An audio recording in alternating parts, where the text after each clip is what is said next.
right, man. How's it going?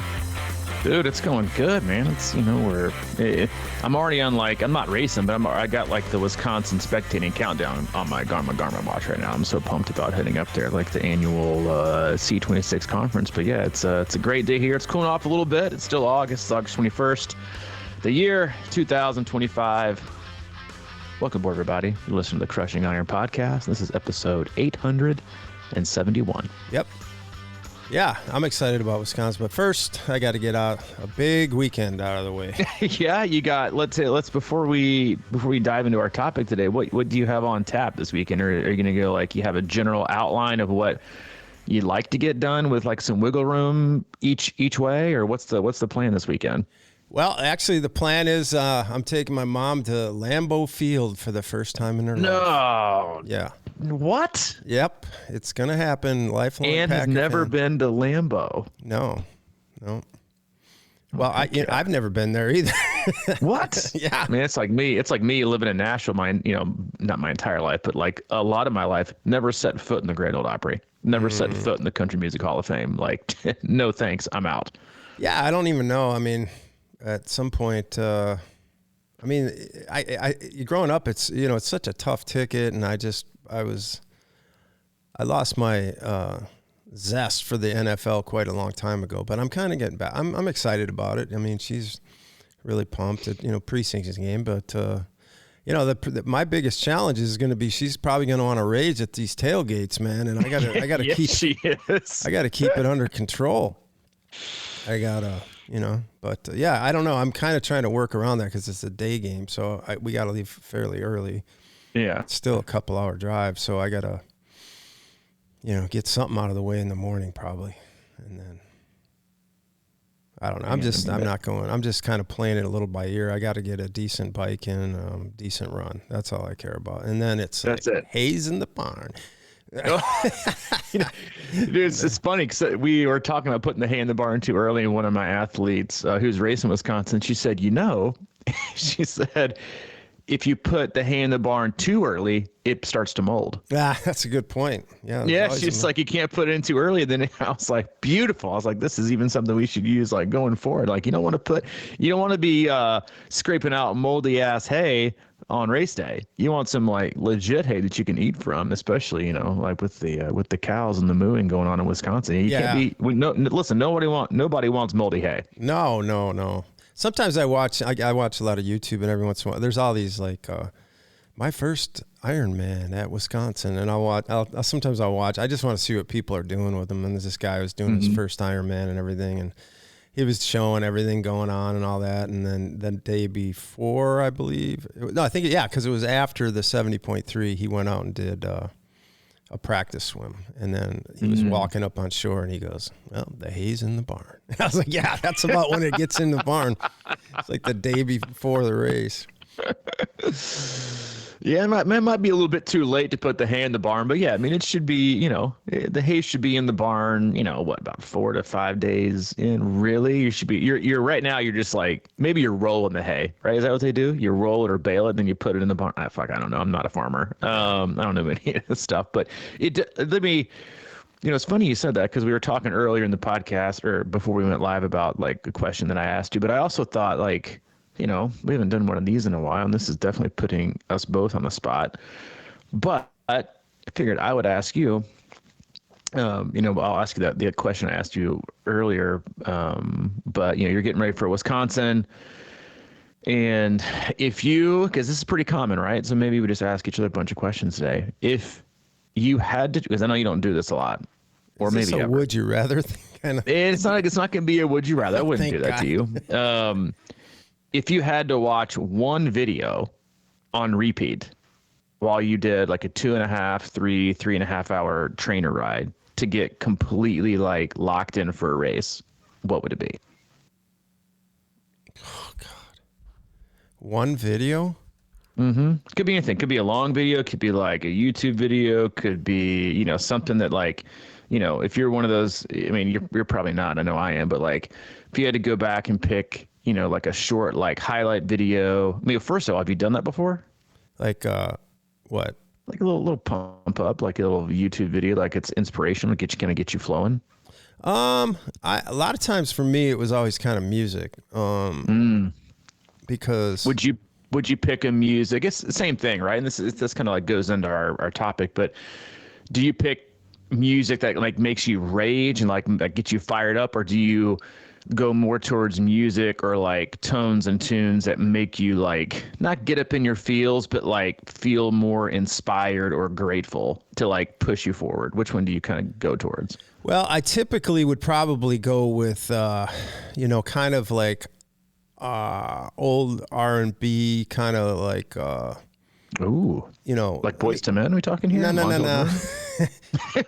No, it'd be more like the Gap Band, Michael Jackson. Just like okay, all right, that type of stuff. And then as I get deeper into the workout, it might get a little edgier.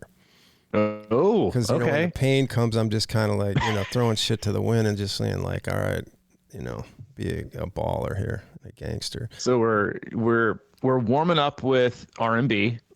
Yeah, like maybe even first two intervals we're doing R&B, and then maybe as it gets going, you're doing more like some Def Leppard. Well, nah. Harder? Maybe a little Def Leppard, but then I kind of might vamp into some Tupac, and then and then just maybe put it on a new hip hop station that just goes, like shit I don't know, that's just like angry. Yeah, where you can't understand anything you're saying. And there's listen, it's easy to keep up with. There's really only like 3 sentences you need to know. And then they just repeat over and over. Oh, again. Yeah. I mean, you don't really, you just hear certain words and everything. But then again, I might get out on the road and run to Elton John, just kind of a serene kind of groove. Yeah, it's interesting, right? Like we were talking before we went live. And I think this is very, maybe not an immediate thought, but it's definitely something I think most endurance athletes kind of go through, like these ebbs and flows with whatever sport they're in, or between like, rotating between the 3. But we talked, what was it, last week, the week before, about talking about all the girls that did Trans Rockies and how, like it was nice, maybe nice isn't the right word, but it was maybe empowering, right, to choose the way that we suffered, right? Or to choose the way that we, like we will voluntarily and willfully put ourselves in this situation to be really uncomfortable, to hurt, to have pain, to feel, extreme levels of, discomfort. And then like, you have all these emotions that come from it, compared to the normal, grind of everyday life, where you're just kind of at the mercy, right? You're more on the defensive when it comes to this stuff. And I was asking you before we went on air about, if you had to pick between swim bike, because I think everyone has this, right? Like a lot of people that get into endurance sports get into them because they're looking for something, right? Like no one picks up endurance sports as like, a hobby or a trip to go on. They pick it up because something's going on in your life where you're like, something's got to change. Like I need a goal. I need to take my life back. I need to take my health back. I need to drop weight. I need a goal. I need some purpose. I need to challenge myself. Like we all gravitate toward endurance sports because it seems like this really challenging endeavor, but it's also, what's also very attractive is like the process involved with actually getting there.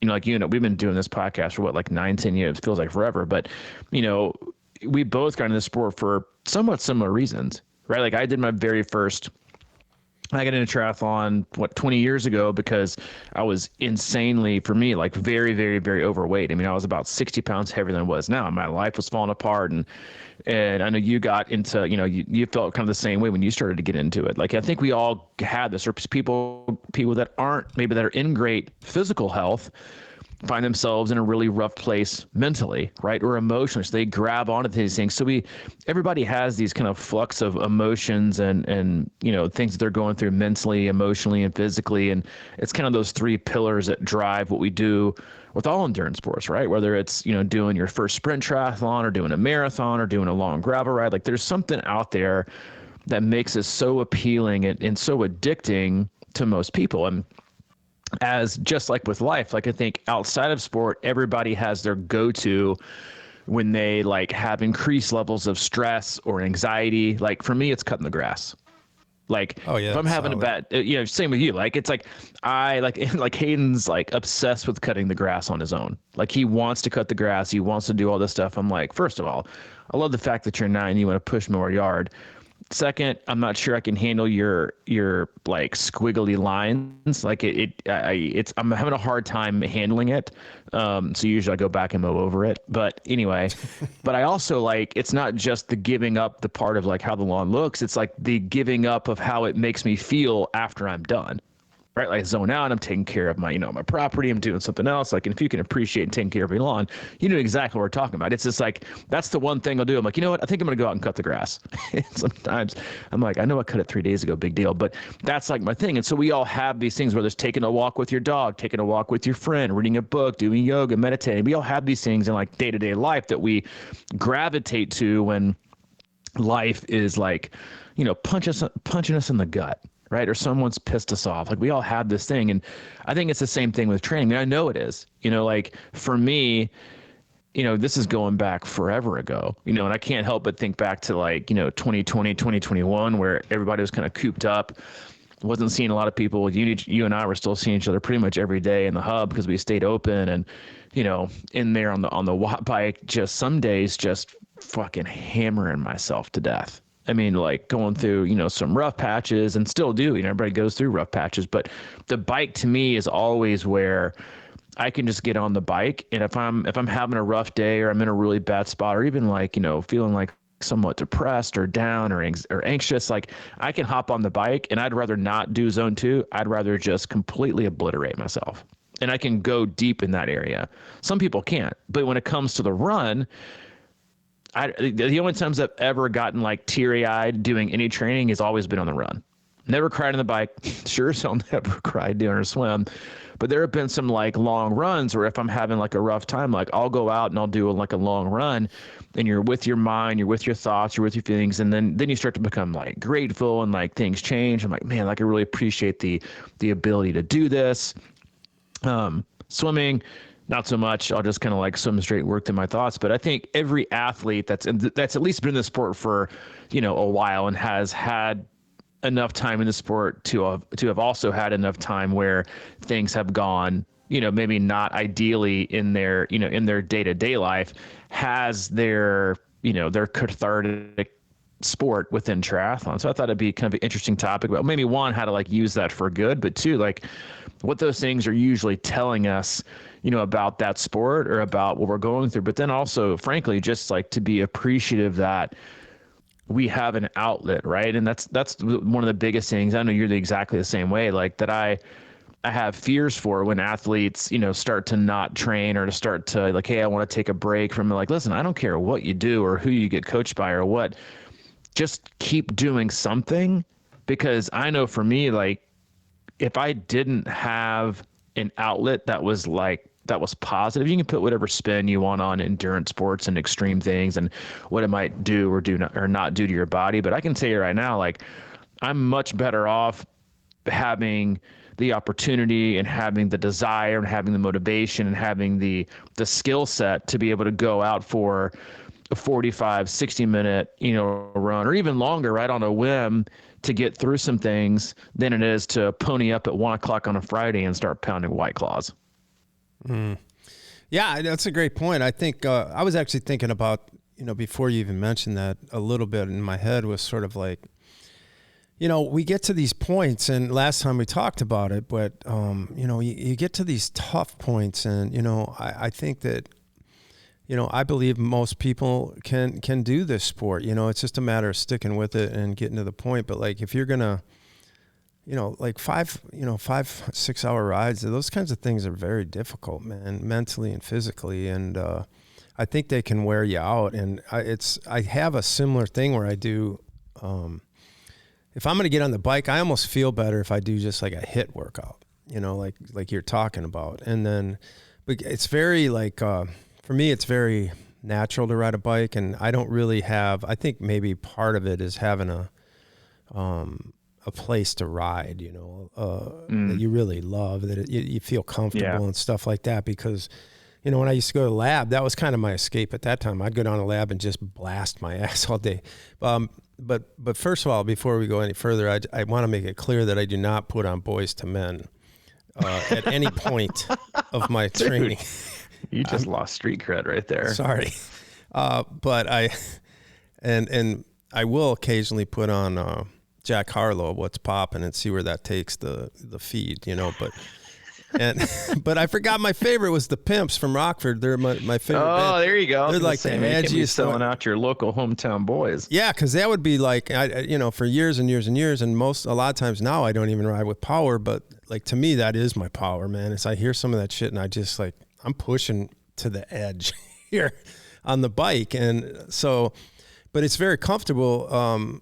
Naturally for me, the bike is, and of course the run is too, and you can kind of let your thoughts go. But like when I swim, I kind of get that feeling, but I'm still not like, for me, it's a good relaxer, but just because I have to be right in my breath and basically counting, it's meditative for sure. Right. But depending on the length of the swim, because it can get, like I'm dragging my ass. And just because like of your location, let me ask you this, like, does the environment in which you're doing said sport have a greater impact than the sport itself, right? Like you've got these great opportunities, like hop out your back door and do a lake swim. Does like a lake swim have a different emotional, mental effect on you than a pool swim? Same for like, a treadmill run, a street run, or a trail run, right? Or a trainer ride versus a mountain bike ride. Like for you, like, is that, because you've got opportunities to be pretty much like all those out your back door whenever you want to. Do you think the environment in which you do it in has more of an impact on like your mood and what you're trying to get out of it than the actual sport does? There's a lot to that, because I can tell you that what we have up here is almost perfect open water swimming. I mean, there's no boats. It's just, reachable shorelines, safe. But it's like we, in Nashville, it was 40-minute drive or whatever. We had the Trace, which is absolutely supreme riding, but you still got to do it, and like if you might have the Trace and you might be like, let's go out ride the Trace. You'll just be shelled by, 10, 15 miles into that thing and being like, I hate this. So like for me, yes and no, but it's still difficult getting in there, sometimes because, you're always looking at a blank canvas. You never know, like as a adult onset swimmer like me, you just kind of almost never know what's going to happen out there. So you got to sort of force your ass through the gauntlet just to get into the motion. But you do notice that as you get better and I think just fitter and stronger, that you kind of, you have more control over it. So, it's not just a survival mode, but it's same with running. Sometimes you want to pick up and do strides, and sometimes I do that in the water. Or if I'm out riding, and I'll just kind of push on a little bit and then settle back in. And then, those are all things about this sport that I think are underrated, as just that ability to kind of, how we go to lake and, you teach swimming, and it was like, let's go like right out of the gate, just blast it, because that's normally how you're going to kind of start a race. And then can you get back into it? Or, can you do that throughout the race? These are all really interesting things. But yeah, I think the environment definitely helps me here. I mean, a lot of times, and I mentioned this, a lot of times when I'm just kind of getting my shit together, I'll just get out on the sup board and roll around for like 15 minutes, and that just sort of wakes me up. And then I'm like, okay, I'm baseline. So let's see what comes up next. But yeah, I think environment's huge. It's just, but it's like everything else, you still got to kind of get your ass in motion. And I think that's one of the most I think that's when you see, kind of going back to like the differences in, what you can, have the ability to do or what you do constantly. I can like a lot of times when people say like, hey, I just need kind of like a change.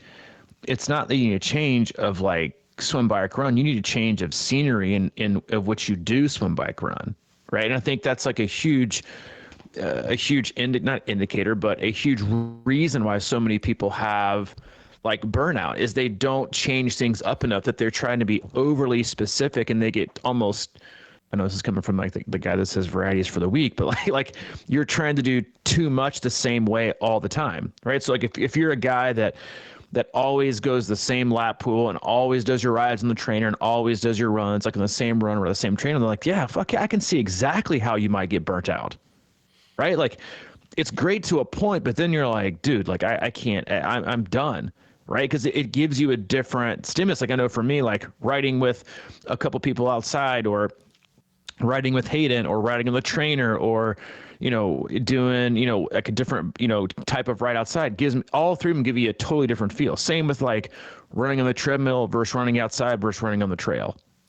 Like running on the trail makes me like very happy and grateful. And, just like it also makes me very, very present. Right. Like, cause you have to be like, going back to when we lived in Chattanooga, like running the trails there. Like if you like, I call it dozed off, but if you like dozed off for like a split second and even try to like soak in the scenery, you're probably eating dirt, right? You have to stay present. Your pace is irrelevant, right? Because you got the terrain, you got the switchbacks, you got the, the trees overhead. Like you got no idea it's to me, like trail running is a lot. Like if it's that kind of like, terrain, it's very much like open water swimming. It's probably not all that correct. You're just going for time and effort here.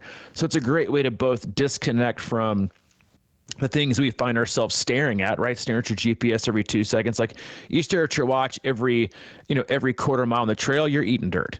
Because when you go to look at it, you're going to eat dirt, right? Or hopping on the mountain bike or doing an open water swim. Like, going back to the days where we do open water swims, 2 or 3 times a week. Like the work is hard, but then it was a lot like people started to hate going to the pool because of the environment. And you get done with this and yeah, it's really hard in water, but then you're done and you're watching the sun come up and you're like, God, like, like I've never heard anybody see like, man, like I walked on the pool deck this morning and there was 2 people in the other lane. And I had to hop in and share a lane and I looked up and I saw the lifeguard stand up out of his chair and I had this overwhelming feeling of gratitude.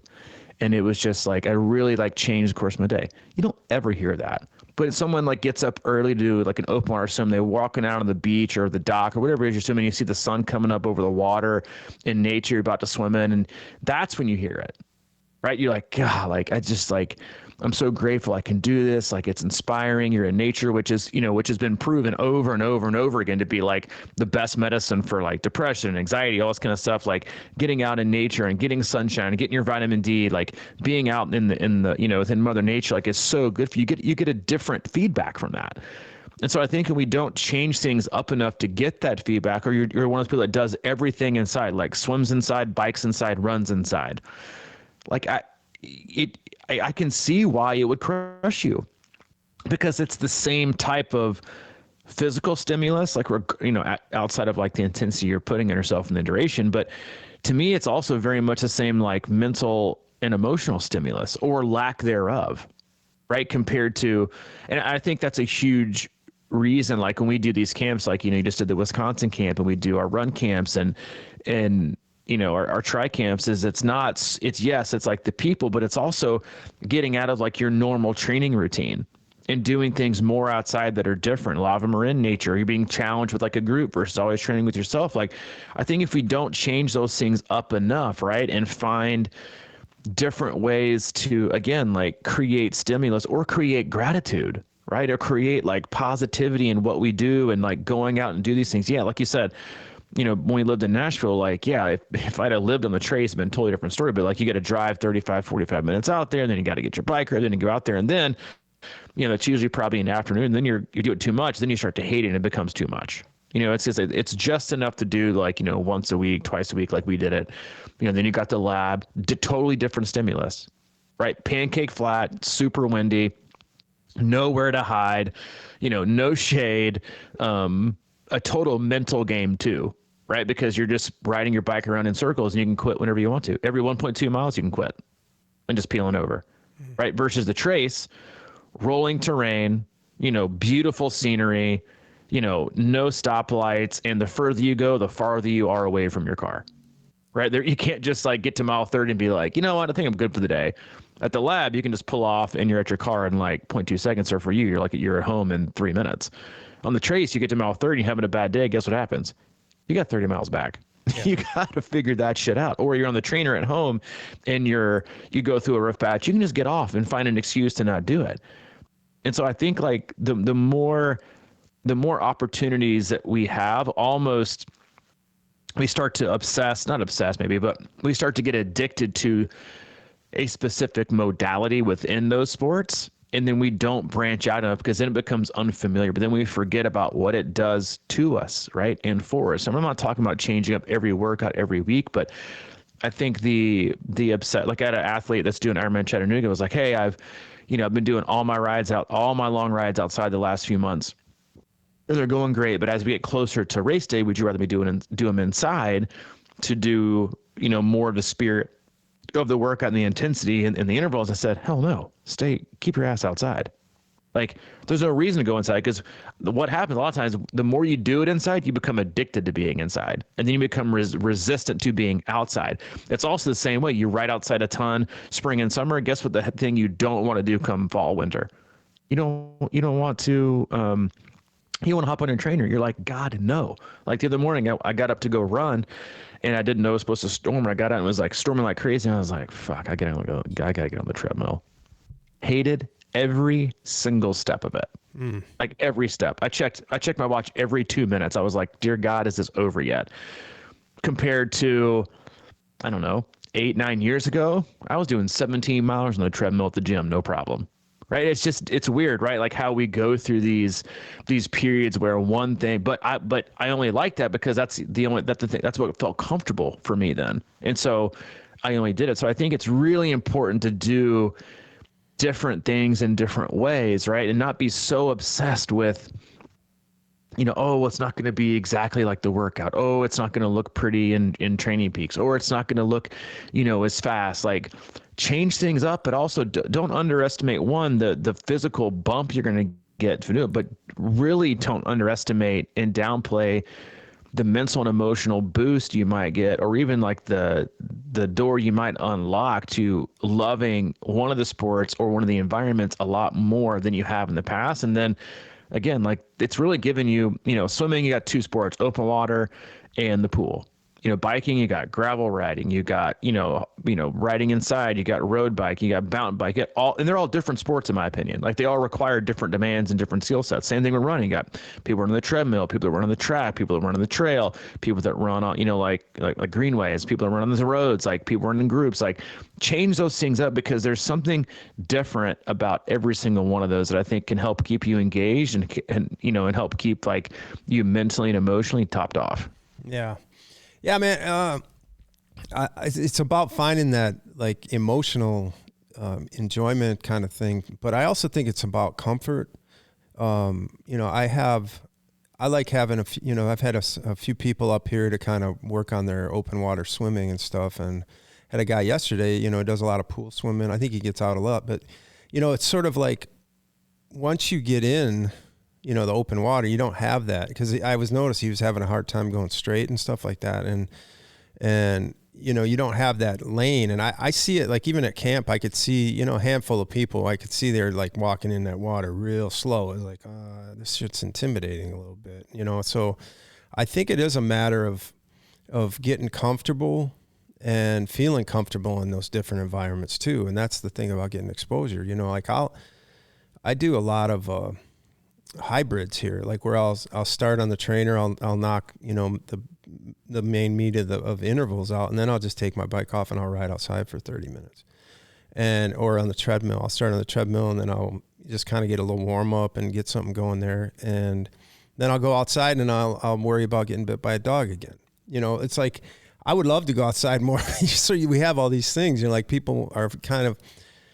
One thing I have noticed, about riding, I'll do that trainer stuff first and then pull the bike off and go right outside. I can tell that I'm just more warmed up. I'm more comfortable with the environment, with people, because I know a lot of people, once they start, riding around and there's cars and it's like they don't have the best place to ride. It kind of is I think that gets into, I know it gets into my head. Like I wish we had, everybody had a trace right out their back door.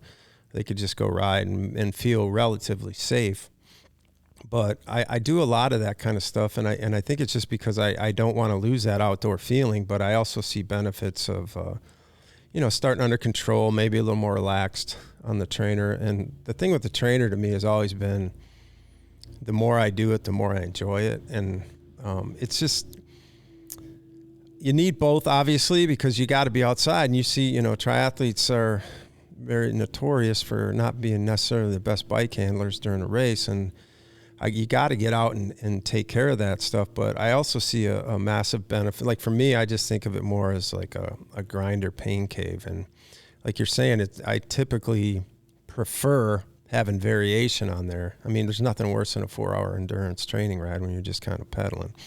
But so I mix in things like I have like progressions of like I stay in aero for 2 minutes and come up for 2, and then I'll kind of build that up and down. And so I always try to create timing changes in there. It's almost like my run walk balance. It's like I love running, and then I know I have a little break coming, so I'll just take it and just go, and I'll just, that's how I break it up. But it's all mental for me because right. I'm trying to build strength, of course, obviously, and endurance, but I don't know, man. I always just think like, well,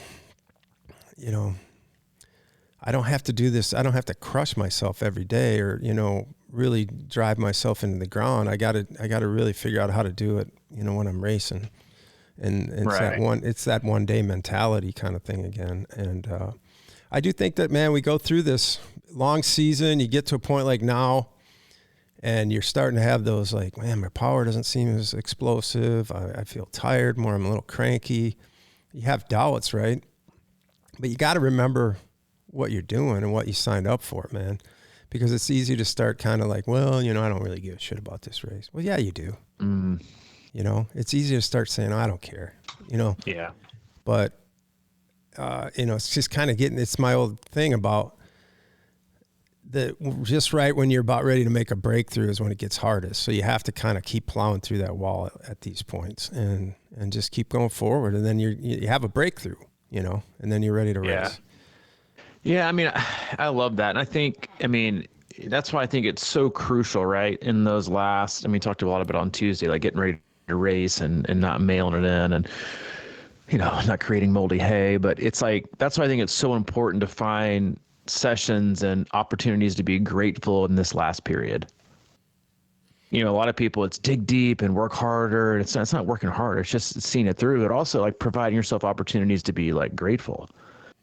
Right. And I think that's like, it's so incredibly important and I think like that's even true I know it's true for you, but I know it's true for me. Like when I think of like the races that if I was going to get up and, get back and train again and do like, the 2 races I would pick, you could pick them without even telling you. You'd say Louisville and Wisconsin. And it's got nothing to do, well, I like the course or not, but it's like, it's,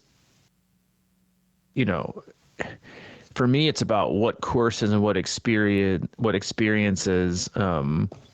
made me feel grateful. Like what grateful experiences do I have? Like going back and thinking about doing Ironman Louisville, 90, 100 days after, I got out of treatment and everything that I was still going through in that period of time.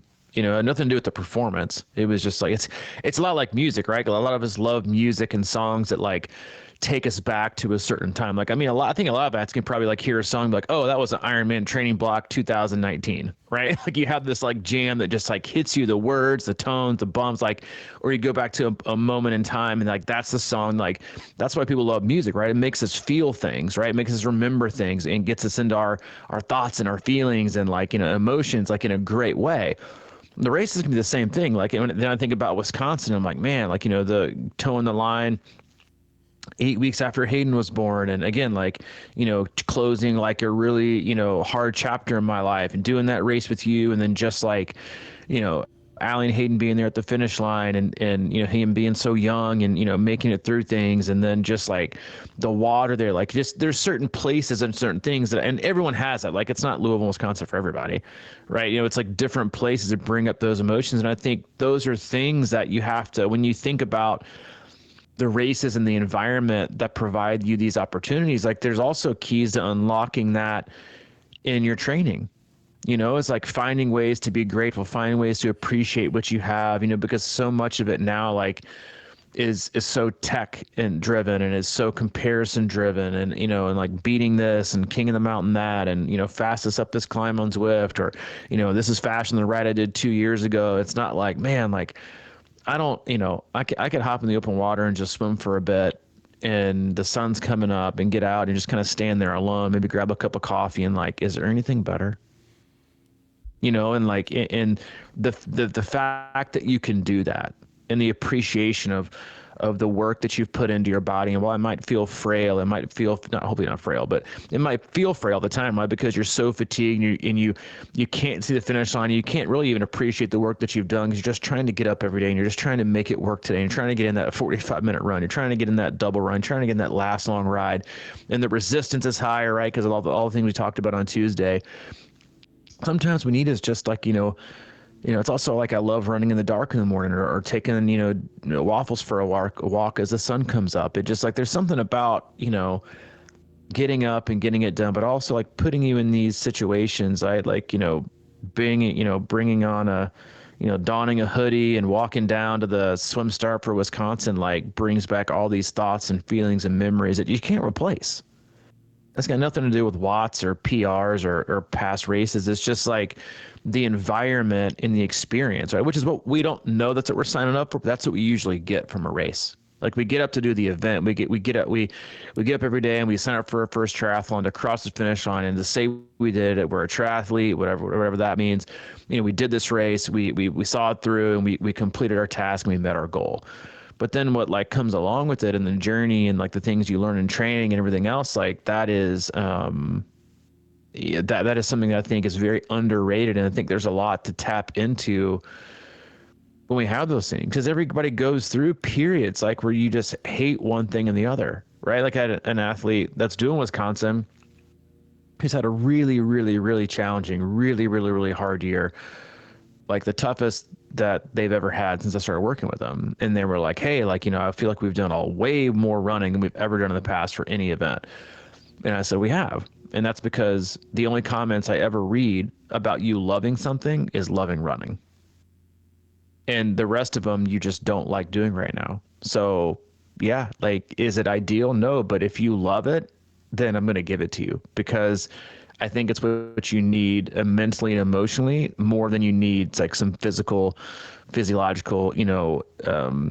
stimulus that's going to make or break race day. Like what's going to make or break race day right now is you just getting to the finish line in the best mental and emotional space possible. And so like not force feeding, but seeing what someone needs and listening and be like, hey, right now, like you only comment you love running, then maybe I'm just gonna give you more of that than I would in the past, so you can have some bright spots and you're gonna see it through, and you got to swim, you got to bike because it's an Ironman, you got to check these boxes. But if I can lessen those, right, and create less disparity between what you're loving right now and what you're hating, and even though we can't fix any of it because of outside life stuff, but if we can infuse more things that you love and kind of even out that balance of the embrace things versus the disdain things, then we're getting closer to where we need to be. And I think we should listen to ourselves more often in these things instead of listening to the exactness of what Training Peaks says. Is maybe it's taking your dog on a hike for 3.5 hours, or having a long, easy, relaxing zone 1, zone 2 coffee shop ride with a buddy you haven't talked to in a while. Or maybe it's going out for a 50-minute solid tempo run with your buddy who you haven't run with in a while, even though you're supposed to run 30 minutes super easy. Like the mental and emotional boost we get from these is way more, positive from a stimulus standpoint than not doing it and then putting off and not respecting what your mind and your heart is telling you, and then only doing what you think physically has to be done in your app on your phone. And I just think it's something that we should listen to a lot more than we do, for not just for our health, but for longevity in the sport and for performance. Yeah, I mean, I agree with that. But I also think that, like the thing that I would want to do more than anything was probably just sit around and eat pizza and watch, football games this fall, but I think sometimes we got to figure, I think to me, it's a element of, usually people lean towards what they're most comfortable and best at. It's just sort of a natural tendency we have. And I think we've talked about it before, about how, if you're going to do triathlon and you have weaknesses, like I have a lot of people they don't want to swim, and they'll start swimming, a month out or whatever like that, and they force it in. But I just think you got to somehow figure out to get over the threshold. And, it's amazing to me, like when the season starts, sometimes people haven't been riding much, and, It's like, you just get on your bike for 30 minutes. And that even seems really difficult, you know, especially like a trainer. You know, if you haven't ridden in a while and you get on a train for 30, that seems like forever, man. It's like, I've been there. I know it, but it's just, you know, like you're saying, I figure out a way to, the coffee ride or whatever, go do something. And I'm just going to say, like, this year I got an e-bike at the beginning of the year. I got like this, I think I've talked about it, but I have a fat tire e-bike. I didn't feel like riding at all, but I got on that thing. Boy, that's a lot easier, you know? And it's kind of like this cross between a motorcycle thing and, you know, I was doing some trails, but that got my legs moving, you know? And, you know, there's a million different things we can do, but I do think that if you're going to do triathlon, you have to, I mean, it's like with me and swimming, I don't particularly always love it, but the more I do it and the more like I feel like I'm fit for it and I'm in control of it more, I start to love it, you know? So it's like, I think we have to go through these periods where, and I'm sure people have running is that, you know, but it's like, you have to do it in such a way that, if you're going to do the sport, I mean, I just think that if you're going to do the sport, you got to figure out how to almost love these other sports, you know, like the stuff you don't like. I mean, because it's tough, you know, it's going to be hard to get to that point. Swimming and biking are usually the two that people just, you know, somebody's always going to struggle with one or the other, it seems like. And I just don't think there's really any other option than frequency and just putting in the time and getting better at it so you like it more. It's, you know, it's a learning curve, and granted it does suck and it's harder because it's not natural to you, right? But yeah, but it's also, I think it's incredibly, like, that seems like a lot, right? Like, I think a lot of people expect to like all three because you're doing a sport that encompasses all three, but you're always, like you said, you're always going to have one of those three that you're just not feeling, or you're struggling with, or you feel like you're not improving on, or you're just resistant to, or it's harder to make time for. You're always going to have one, right? But the truth is that it usually always goes in cycles, right? Some days you're going to be like, I cannot wait to go run. You know, like, here comes fall, right? It was like, I can't wait to go run. I can't wait to ride outside. And you're like, I don't want to go swim. The winter, it's like, I don't want to go to the pool, or I don't want to get my bike and do another trainer ride. Like, it just ebbs and flows. And while that seems like, you know, not negative, but maybe not like really appealing or daunting to some people, but it's also great because if you just have one sport and you fall out of it, then you're fucked. Then you got nothing. Right. So I think the more you can, I think people have become, you know, it's just like, you know, how like so many, you know, parents are trying to overly specialize their kids right now at 9, 10, 11, you know, like that, they're going to completely roast out, burn out completely. Like, they're going to hate it. And then their identity is going to be tied to it. Like, do more things, always have extra, like Hayden wants that. He wants to play hockey, or he doesn't want to do any other sports. We're like, sorry, dude, you quit baseball, you got to pick up something else. And now he's doing basketball too. Like, you got to have something else. You can't just go all in. You got to have things to keep it fun and to enjoy himself. But to his credit too, like, he wants to play a lot because he loves it, not because he feels like he has to. And I think, like, keeping, you know, making sure is even just triathletes, you're not trying to overly specialize in all the three, but you're just trying to become a better athlete in general.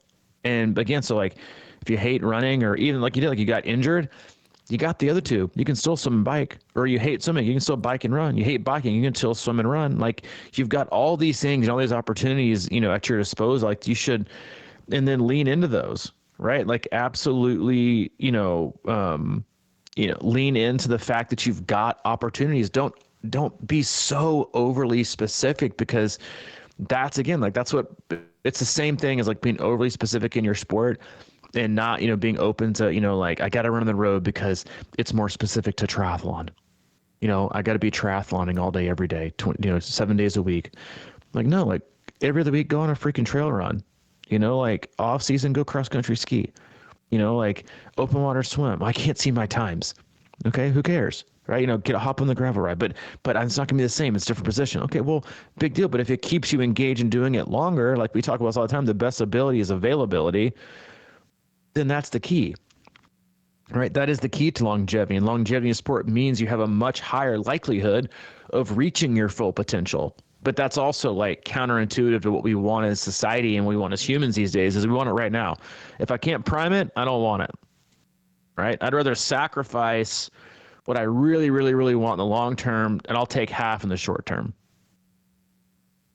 Like that's something I'm trying to like really not impose, but like really teach Hayden through is like, he had a birthday in July. So he's like, he's got gift cards, like burning a hole in his pocket. Can't wait to spend his own gift cards. We were up in Minnesota on he and I's trip, and we went to Target, and he has a Target gift card from my mom, and he spent, I swear to God, 50 minutes in there. And I'm like, my skin's, I'm like, I can't, I'm maximum 5 minutes in Target if I even have to step foot in there. So to like have some patience, but he was taking so much time to be thoughtful about what he really wanted, what he wanted to spend. And I was having to like go to like the little kiosk and scan it to find things and what was this going to amount to. He wanted to be real specific. And then I kept reminding him at the end of the day, I was like, hey, listen, if you don't like any of this, don't buy it. You can wait. It'll feel good to buy it right now, but in a day or two, you're going to wish you hadn't. You're going to wish you hadn't. So I lost an hour of time in Target in my life, and he didn't buy anything. But great lesson for him.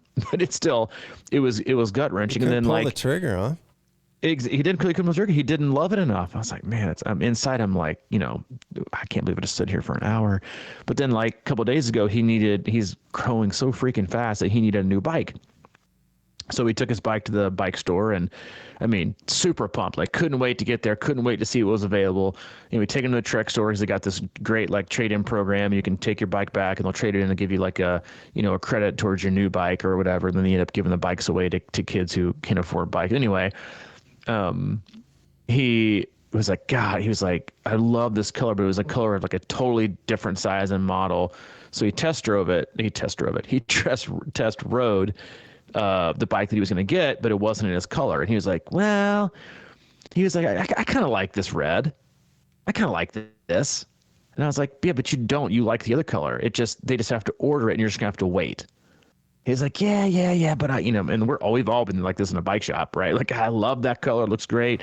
I was like, dude, I'm telling you, if you want it, just wait. So finally he was like, all right, I'll wait. So we left with no bike and left his bike there.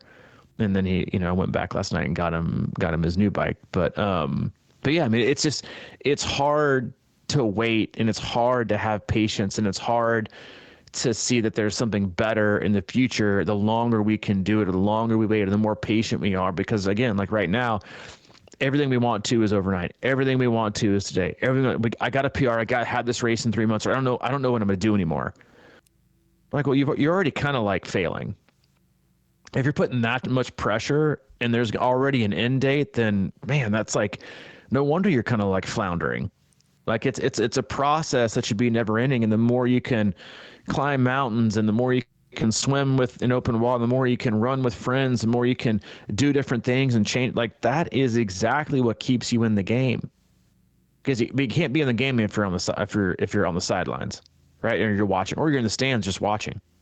Right? You got to be active. You got to be in it. And so find those things, right? Especially as hopefully fingers crossed, like the weather starts to turn a little bit, and these things happen, and like it's easy to be appreciative if we take the time and the effort to do things that allow us to feel that way and to think that way. And it is, I'm telling you, it is a much bigger, I mean, it's a performance benefit. I remember, I'd have to go back and look at what study it was. I remember reading this study that working out outside or training outside and doing it was a performance enhancer because of what it does to your mood.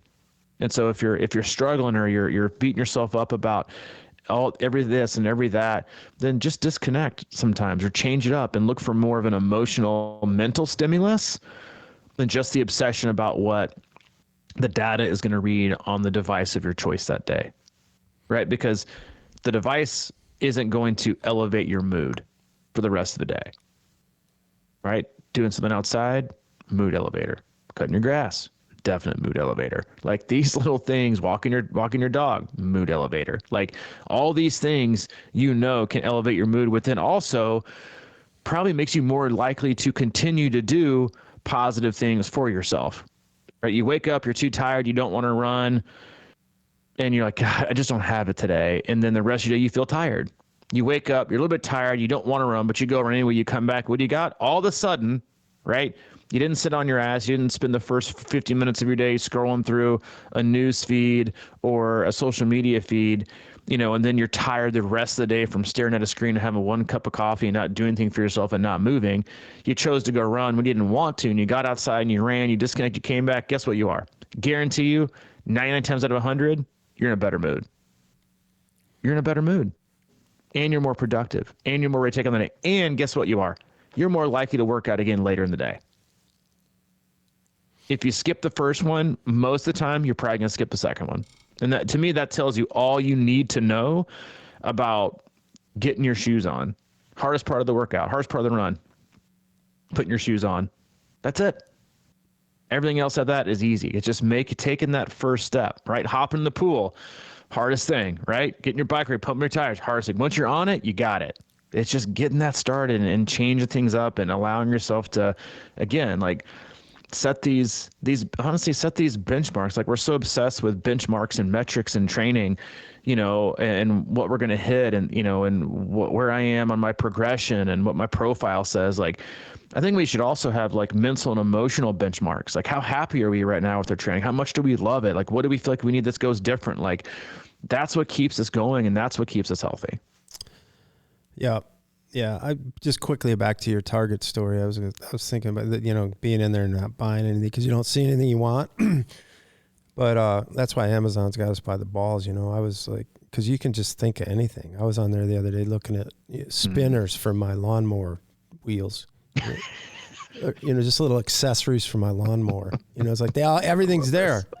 But no, honestly, on the thought of you earlier asked me what kind of music I use to pump myself up, and I was thinking about it just now. As it's not really for me. This whole sport comes down to something pretty simple.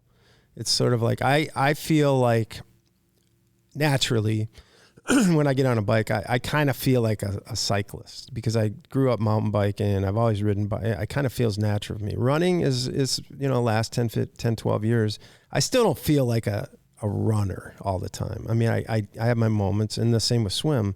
And I think a lot of us have that. It's sort of like there's this little bit of kind of imposter syndrome in certain ways. But so one of the interesting, because I was talking about last time, sort of like you can't look ahead at the schedule and look at the big load you got coming, or else it'll wear you out. And just think about the next day. And when you're done, it's like I've always said, if you get done and look forward to the next day, you're winning. So I get in this thing where, like, if I have tomorrow a swim, for example, tonight at night I might just spend 10, 15 minutes watching swim videos and kind of get my mind in this idea like, hey, I'm a swimmer. And then I go into that workout with a little better mentality. I do that with running, Courtney Dauwalter videos, just something like that. And of course, like during the tour, that's what always usually kicks my cycling in. It's kind of like you get this kind of energy from that. So I kind of like try to mentally break out each sport when I get into it, rather than thinking of myself as a 3-sport athlete. I want to try to get my mind thinking like I'm a swimmer and I'm a cyclist and I'm a runner, and get into that mindset before I go out, and then you can put on music or whatever you want to do. But no, I mean, it's like it's right. It's so obvious because it's out there, right? Like, I'm sure bike shops see like their biggest influx during the tour or right after of people wanting to get out and buy bikes. Yeah. Just over. I just asked the guy last night at the Trek store, Chris, I was like, how's business? He was like, well, the last couple weeks we've been like just killing it. I was like, yeah. He's like, oh, for sure. He's like post Tour de France and the weather's starting to like change. Yeah. People want to get out and want to bike. Same thing with like the Olympics, right? USA Swimming gets their biggest boost every 4 years after you sit in front of a TV and watch all these people swim in the Olympics. it's just it's like it's not kids going out and doing PRs in like, their backyard pool for the first time. It's seeing other people and being inspired and being engaged and thinking I can do that. Same thing. It's why people sign up for Ironman, right? Right. You just say you're watching Kona NBC broadcast, right? Somebody else can do it. They can do it. I can do it. And so like, like just providing those, opportunities I think are endless. And before we close out, I mean, please tell me. I know you kind of bashed on Boys to Men. I won't take that personally, but tell me Usher's in like your top like 3 or 4. 3 or 4 what? Like R&B guys. No. What? Not even close. Not even close? Usher? Yes. I mean, I like some of his songs, but he's not. No. I'm a little more old school than that, man. I mean, I know that, but still, I mean, I feel like he transcends like. What are you thinking, like Luther Vandross here? Is that where you're going? No, I'm like Gap Band, Daz Band, Midnight Star, Marvin Gaye, Al the Green, Commodores, Lionel Rich. Okay, all Earth, right, Wind and Fire, that kind of stuff. Okay. No, not Usher. I mean, okay. I don't hate him, and I don't necessarily hate Boys to Men, but it just wasn't my thing, Yeah, I mean, dude, just like you've done a good job of like being proactive and confronting Ironman personnel when needed. I think I might meander my way down a little bit early to the swim start at Wisconsin and just kind of throw in like, hey, if you could just play like a few Usher Boys to Men songs this morning to get people pumped up, like BBD, I could go with. That would be Belle Biv DeVoe. That man. would be ideal. Oh, okay, I can totally get behind Belle Biv DeVoe. You could see me like listening to that Boys to Men album with a cassette Walkman race morning. I might do that just for you. Speaking of, I Did you say cassette?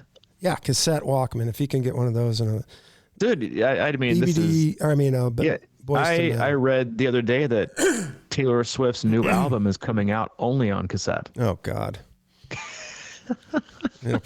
That'll bring the whole cassette deck industry back. Right? Better bring the Walkmans back, baby. And that's what I mean. Yeah, it comes with their own cassette player, the pink. Probably does. Like, I mean, that was what I got most pumped about. Like back in the day when I used to cut the grass when I was in high school. It's like I get to clip on the old Walkman to the belt and and take like the 9 feet of yellow cord around my headset and clip them in. And then now, Hayden's like, hey, can you look up Connor McDavid's phone number on the internet? I'm like, no, it doesn't work like that, buddy. Yeah, right. You live in, technically you're in Kansas, right? Yeah, I'm in Kansas. Oh, yeah. I wouldn't claim Missouri if you paid me. I watched a documentary on the band Kansas. Yeah, are they big over there still? Oh, yeah. You ever heard of them? Point of No Return and Dust in the Wind and all that stuff? I was laughing my ass. It's just like I love to watch these music documentaries like that about how the band came together and how they made certain albums or whatever. And one of the albums, they came into the studio with like 2 songs. The guy said, he's like, man, we're in trouble. And but the guitar player said, he goes, I felt the pressure, man, because he was the main writer. And like every day he'd start coming in with a new song. And like day after day, they're just like clicking and the whole thing was going on. And the guy was the drummer said, man, and then the final day they're packing up everything and, just ready to load their gear out of the studio. And he came in late and he goes, wait, I got one more. And, damn, it wasn't Dust in the Wind, but it was their other huge hit. And they're like started playing. It's like their biggest hit. He just came out of nowhere. And the drummer goes, you're sitting there in the moment and, this guy's coming in with all these songs, just like, it's like channeling them from God or whatever, like one day after another, all these unbelievable songs out of the blue. And he goes, and you don't even realize that you're just in the presence of genius because you're just sitting there eating a hamburger. And I was like, wow. It probably Carry On Wayward Son, right? Yeah, it was Carry On. Yeah, dude, that song's fucking awesome. That's the song he came in with. They almost didn't record it because they were already packed up, and they're like, let's just try it and go for it. And it became the biggest hit. I mean, I feel like half of those, like every single band and what they make, like it all happens like just like out of luck and accident. Well, see, but this is what I love about everything. I think that, that's what I try to do when I'm racing or like training, is I just try to channel something. You know, it's sort of like the more that's why I say don't think about it. It's just like, just let it come to you. Be open to the, opportunity, because I think sometimes we hold ourselves back. Okay. I mean, that's maybe that's what they should play race morning, right? Kansas Miracles. What was it? Miracles Out of Nowhere or something like that. What are their songs? Probably. I don't know. Yeah. Miracles Out of Nowhere. I saw them once. Did you really? Yeah. And Loverboy opened for him. Stole the show. Loverboy. Well, before we ruin you guys' days anymore, we'll sign off. And if you're going to be in Madison, bring your Walkmans, bring your CDs, bring all of your R&B favorite hits, so we can pump Mike up on the course on Sunday. But no, look forward to seeing hopefully a lot of you in Wisconsin. It's our favorite race of the year to really go to, and it's a big C26 convention and a great city, great town, an amazing race. And if you happen to run into the race director, give him a high five and a hug and whisper in his ear, bring back the mass start. We love you. It's a woman you now. never know what. Yeah. They just introduced a new woman race director. Outstanding. Yeah, you never know with the new CEO what's going to happen down the pipe. As always, we love you guys. We appreciate you. Go to our website, c26triathlon.com, and there's our one-stop shop for all things coaching, camps, and community. If you need anything from Mike, he's available. Mike at c26triathlon.com. If you need anything from me specifically, Robbie at c26triathlon.com. Ooh, yeah, I just thought of something. When you're making your banners, if you're going to spectate, make one that says bring back the mass start. And let's see if we can flood that whole helix. That would be fantastic. Stuff like that works every once in a while these days. Yeah, bring it back. I love it. Bring back and if you live in Louisville, still time. You could do like a protest downtown. Bring back Ironman Louisville in August. It's not too late. It's not. It's never too late. They can always change it for next year, right? Oh, I got you. Yeah. Add another one. Exactly. Add another one to the calendar, baby. All right, I'll guys, tell you we'll right see. now, if they bring back the mass start and Louisville, I'm doing both next year. Oh, in August. 3 weeks apart or 4 weeks. I love it. You heard it here first. Thursday, August 21st, 15 a.m. Central Time. Podcast 871. Louisville, Wisconsin double for Mike Riley, regardless of his age. If they ever come back, mass start in full in Louisville. Done. Yeah, and I'd totally be coming out of retirement. What'd you say? I'd be coming out of retirement totally. So it's one way to keep me around. That's true, man. And that's Ironman, and that's Ironman business. Keep you coming around. Have a great weekend. Finish out your training. If you have a race, get after it. Effort and execution is all that matters. And we'll see you next Tuesday. All right, man. Catch you later. See you, dude. See ya.